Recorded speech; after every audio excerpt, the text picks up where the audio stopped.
La retención en la fuente se practica cuando hay una operación comercial de venta de bienes o servicios, donde el agente retenedor es el comprador, el adquirente, y el sujeto retenido es el vendedor. El ejemplo clásico es el comerciante. Entonces, el comerciante vende bienes.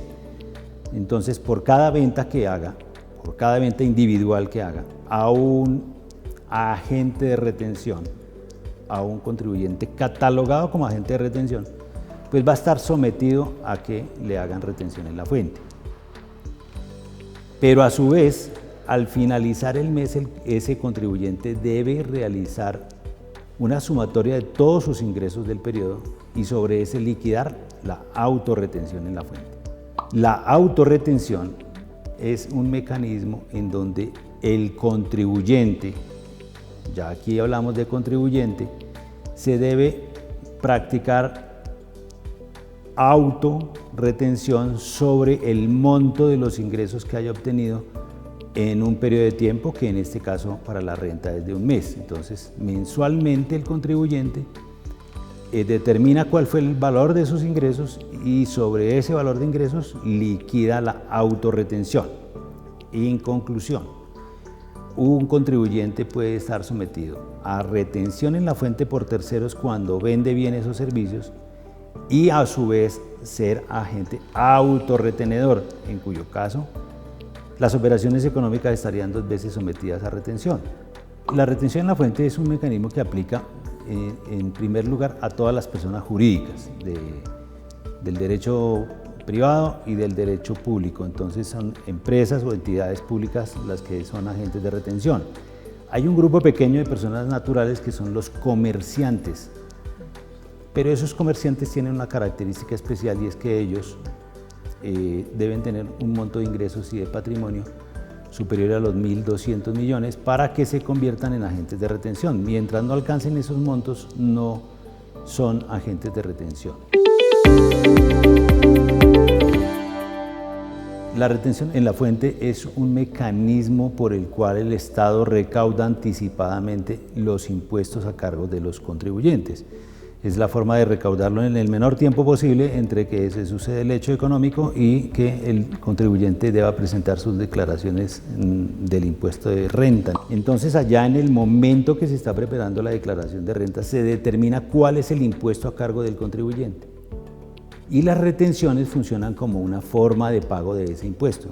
Es decir, restan del impuesto para hallar cuál sería el saldo a pagar, si queda algo a pagarle al Estado, o en su defecto saldo a favor cuando han sido superiores las retenciones al impuesto. La retención en la fuente funciona por tratar de recaudar el impuesto de la manera más oportuna. Ocurre que la renta, en el caso del impuesto sobre la renta, es un impuesto de causación inmediata. ¿Qué significa eso? Que efectuada la operación económica se causa el impuesto.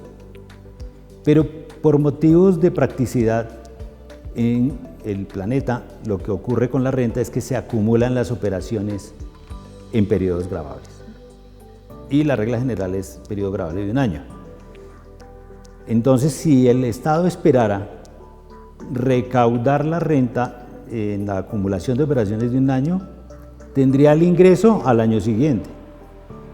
Entonces, a raíz de esa situación, crearon la retención en la fuente para tratar de que el recaudo sea lo más oportuno posible. Hecha la operación económica, se presenta una retención en la fuente que anticipa el impuesto de esa operación económica. Este decreto lo que pretende es anticipar recaudo. El gobierno nacional tiene un déficit fiscal de alrededor de 12 billones de pesos y con este recaudo se pretende recaudar alrededor de 6.5 billones. Técnicamente, ¿cómo funciona? Pues se aumentan las tarifas, se disminuyen las bases y vamos a tener un mayor recaudo en materia de impuesto de renta a lo largo de los 6 meses que nos quedan del año. Ejemplo, si es una compra, la retención en la fuente hoy con la nueva norma quedó a partir de 500 millones. Si hay una venta superior a 500, se somete a retención en la fuente. Si hay una prestación de un servicio, los servicios quedaron sometidos a retención a partir de 100.000 pesos. De manera que, en ese sentido, la reforma que se sufrió en las bases de la retención se sucede en la disminución de la base sometida a retención en la fuente, la cual es la que va a operar a partir del 1 de junio.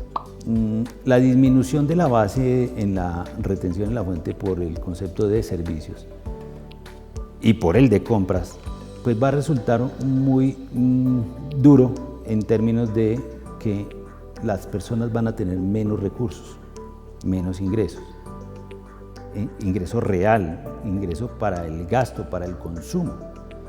¿Y qué ocurre al final del ejercicio de una persona de estas? Que no son declarantes de renta. Por ser de menores ingresos, la ley no los obliga a declarar renta. Sin embargo, el Estado prevé que estas personas pudiesen presentar declaración de renta y generar un saldo a favor con aquellas retenciones que le practicaron.